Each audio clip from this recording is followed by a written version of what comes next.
voting, among other issues, on the nomination of Max Baucus to be the next United States ambassador to China, and I would expect that he would have a unanimous, if not near unanimous, vote of the Senate.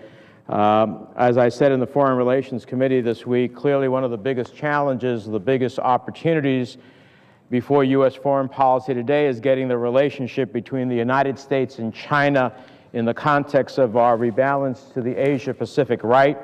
And I can think of few more able or more qualified at this important moment in history than our friend and colleague, the senator from Montana, to help provide advice and guidance to the President and to Congress about how to get that relationship right. He's an expert on trade issues.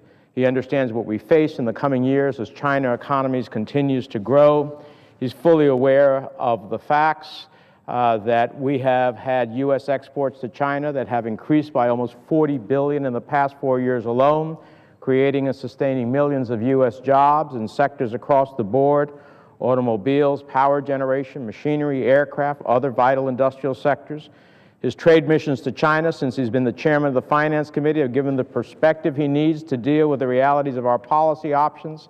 And I think from the hearing, he clearly understands through the rest of the 21st century and beyond, much of the strategic, political, and economic future of the world is likely to be shaped by the decisions made in Washington and Beijing and the capitals of Asia over the next 4 to 5 years. And how we get that rebalance right is incredibly important, and who the ambassador to China is incredibly important in that regard. Finally, trade is not the only issue as it relates to China. Our collective security, having China pursue a rules-based system, incredibly important. What happens in the South China Sea, all those issues Senator Baucus addressed in his nomination hearing with, I think, great ability and insight and a willingness to take them on. And the very final thing is human rights is an incredibly important issue as it relates to China. And I just want to read briefly from the transcript where he was asked about the question of human rights.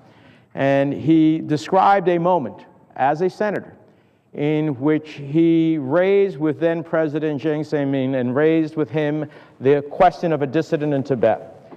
And he said that the president of China said, "I don't know what you're talking about." But then Senator Baucus went to Tibet, went to Lhasa, and raised the same point there.